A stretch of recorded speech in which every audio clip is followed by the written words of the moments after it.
Legend of Zelda Tears of the Kingdom is set up to have a massive launch sales-wise based on everything that is out there, from the Amazon sales charts to some of the distribution sources that I have, and also the COMG in Japan. Today, I'm going to be giving you guys an update on that, and also some other information on how Tears of the Kingdom is bringing together the whole gaming industry and a bit more when it comes to Monolith Soft. So before we get into anything, guys, I want to say thank you to everybody who entered in to the Nintendo Switch Zelda Tears of the Kingdom OLED giveaway. The winner will be posted on the community page by the time that you're watching this video. And I do want to announce that we will have another giveaway for a Zelda OLED. So there will be another giveaway and details will be coming soon on that. So make sure you subscribe, hit the notification bell, and make sure you check out the videos and the community page, because that's where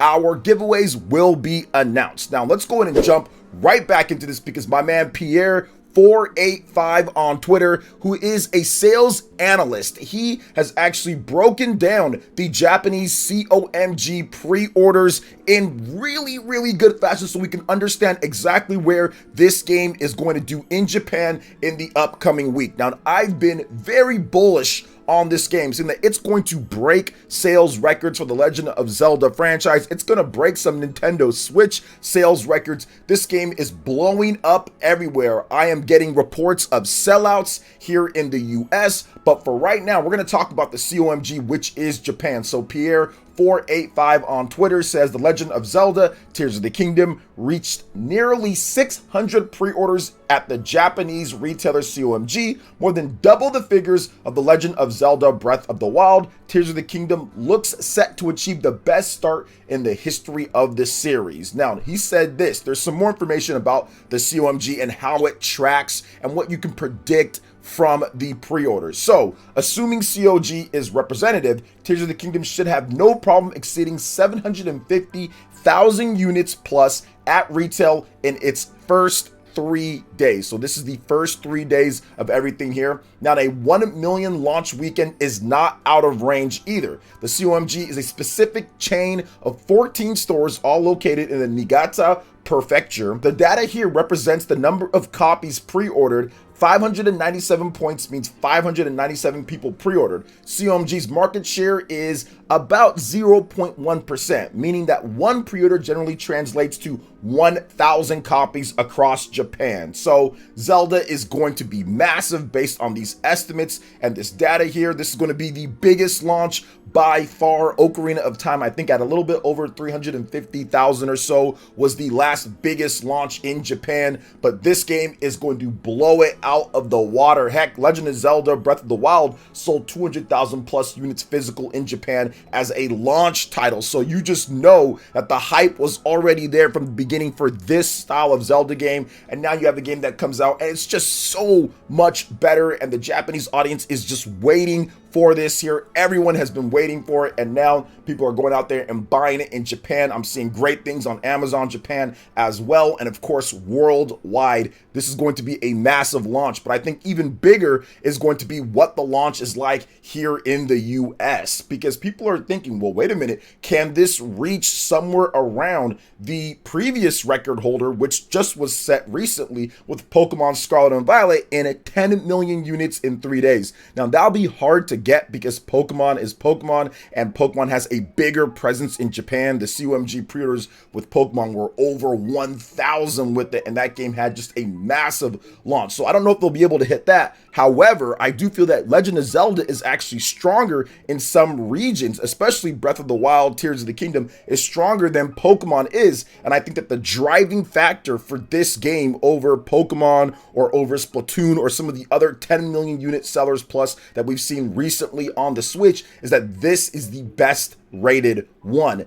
The ratings when it comes to Metacritic, when it comes to OpenCritic, the 96 and 97 respectively, those are going to drive more people to say, okay, well, maybe I'll try it out. Maybe even if they don't like it, they'll try it out. They'll go out there, maybe pick up that Tears of the Kingdom Nintendo Switch OLED and give it a shot at this point, or pick up a Switch Lite, or whatever the case is. So I feel that this game has the opportunity, it has the longevity, and it's going to just have the drive with its review scores and what it does overall with the Switch and just how it pushes the tech. And it's the cleanest open world game by far, having a super resolution of 1080p, still stable from what we've seen from the Digital Foundry tech analysis, which I did talk about recently. So this is all great stuff for the prospects or the long term, because I know the Switch is on its way out, but even for all the people who don't necessarily jump right over to the next system right away, they're going to be buying this game 1 year from now, 2 years from now, 3 years from now, just like people did with The Legend of Zelda Breath of the Wild, or Super Mario Odyssey, or Splatoon 2 for all those years,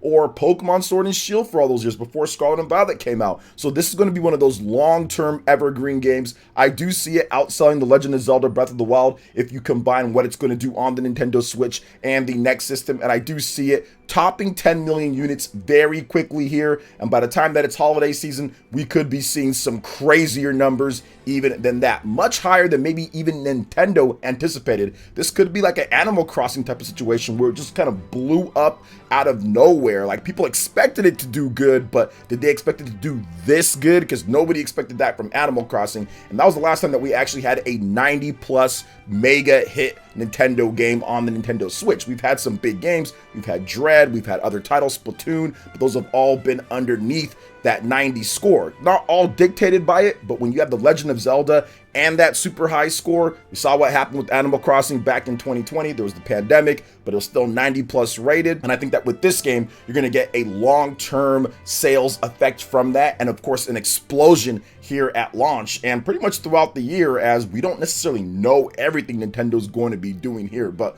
we're going to have to wait and see on that. But speaking on The Legend of Zelda Tears of the Kingdom, and of course, we got to talk about everybody who's involved. We know Mr. Aonuma. We know all of the people, the talented developers at the Zelda team that have been making this game, that have been crafting it over the past 6 years. But there's one other team that absolutely needs credit, a team that's been a pillar for Nintendo. And without them, I don't think Nintendo does what they do on the Nintendo Switch, and that is Monolith Soft. Shout outs to my man Stealth, who's always on it when it comes to Nintendo Switch stuff, RPG stuff, and of course all things Monolith Soft. And he stated that Monolith Soft updated their website to now include Tears of the Kingdom. What a legacy they've left on Switch. And he also adds, I want to add in this comment because it echoes a lot of the stuff that I talk about here. Monolith Soft is Nintendo's best RPG studio and best support studio. They are trusted to work on the biggest first-party games. With Xenoblade 3 and Zelda wrapped up, it might be a while until we find out what their next major RPG project is,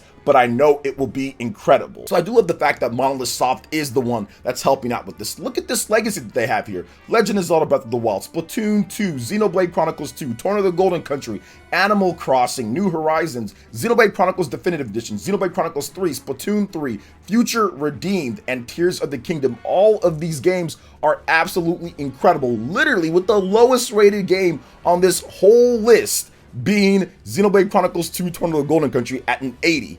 Everything else is gold, is 80 plus and above. They are a pinnacle. They are a linchpin in what Nintendo wants to do with their big games, whether it's shooting people up in Splatoon with ink, or it's relaxing, hanging out in Animal Crossing, or it's their own franchise with Xenoblade and tearing it up with one of the best stories ever, one of the best trilogy stories ever in gaming, or helping out with the massive franchise of The Legend of Zelda. Monolith Soft gets it done. They are there, they are reliable, they are dependable, and that's why they're my favorite developers of all time. It's Monolith Soft. They are just so good, and heck, we just got Future Redeemed. We're all talking about The Legend of Zelda Tears of the Kingdom, and rightfully so, but I'm telling you, man, Xenoblade Chronicles 3 Future Redeemed, if this was any other year, it could have been my game of the year, because that game is incredible, and it's got a 91 plus or so rating on Metacritic, so it's not like that game is a slouch either. It is fantastic, and it's very well done, pushing the Switch to its boundaries with what it can do in a open world setting, but in a nice compact package with fantastic gameplay. So shout outs to Monolith Soft. You guys are the best, and I cannot wait to see what they're doing next.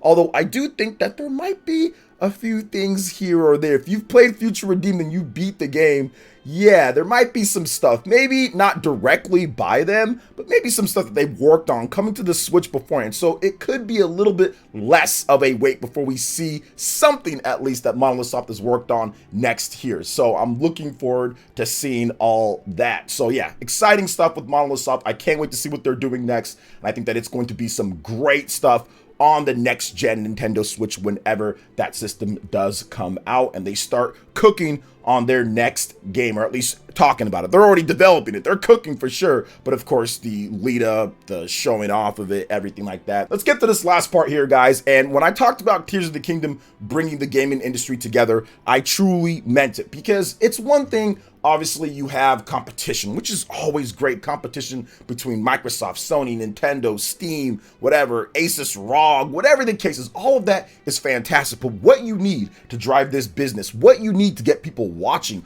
what you need to continue is those big blockbuster games combined with all of the other innovative and creative things in the industry. Each company has their own strong selling points, from Sony, Microsoft, and Nintendo. But Tears of the Kingdom is the one game that I've seen all this whole year where both the big three, out of the big three, two of them out of them has said, hey, congratulations on this. Yes, Tears of the Kingdom has brought Microsoft and Sony to congratulate Nintendo on the launch. So I saw this on Twitter and I had to double check, rub my eyes, look to make sure it wasn't a troll or sock account or something. But yes, the official PlayStation account says, have fun up there, Hallians, and it has the cloud. Oh my goodness. I never expected Sony to put out a tweet like this. I don't even recall the last time Sony acknowledged Nintendo on Twitter with a game release. I don't think they did it with Pokemon or with Splatoon or with any of these other titles, but I think that with a game this massive and this many people talking about it and it reviewed as well as it did, I think that you have to give some props. And honestly, there's probably a ton of people at Sony that are playing this game. I mean, it's that good of a title. It really does kind of transcend things. And listen, you can play it at work too. So some of these people are probably playing it at work. I know Shuhei Yoshida is playing the game as well. So this is phenomenal to see. And Xbox, I expect this from them because they've congratulated Nintendo before and they work directly with Nintendo on certain things. They've had like a Minecraft system. Obviously, they've had Minecraft and Super Mario Bros. So this is more expected from them. But it's awesome to see Microsoft actually tag Nintendo, which Sony didn't tag Nintendo, but Microsoft did. And it says, it's good to be back in Hyrule. Congrats to @Nintendo of America on Tears of the Kingdom. So once again, a monumental launch, a monumental game that kind of just brings everyone together. And Sony's tweet got 37,000 plus likes, over 1,300 quote tweets, over 6,000 retweets as of the time of me recording this video. So those numbers are probably going to go up and up and up. And it's just good to see. Everyone's hyped to talk about it. That to me is exactly how it's supposed to be done. And that's why I did it that way, man. I wanted to be hyped with you guys and play it right there on the launch day and have that excitement. And it's going wild on Twitter right now. Tears of the Kingdom is trending like crazy. I think that people are going to be talking about this game for years to come. And I think it's pretty much a lock for Game of the Year. I don't really think that there's going to be any other game that'll be able to surpass Tears of the Kingdom for Game of the Year, in my opinion. There'll be some contenders, though. I think Final Fantasy 16, Spider-Man as well. Those could be good. We have to wait and see Starfield, but I think that Tears of the Kingdom with that 96 and with what everyone's saying here, I think it's going to be Game of the Year. Again, like Breath of the Wild was back when it launched in 2017. But what are your thoughts on everything, guys? Let me know in the comment section. Be on the lookout for another big Switch OLED giveaway. We are going to be having that, so please make sure you stick around. And also, check out the videos that I've already done on Legend of Zelda Tears of the Kingdom and more right here on PlayerEssence. Thank you so much for watching. We'll catch you for the next video. Peace.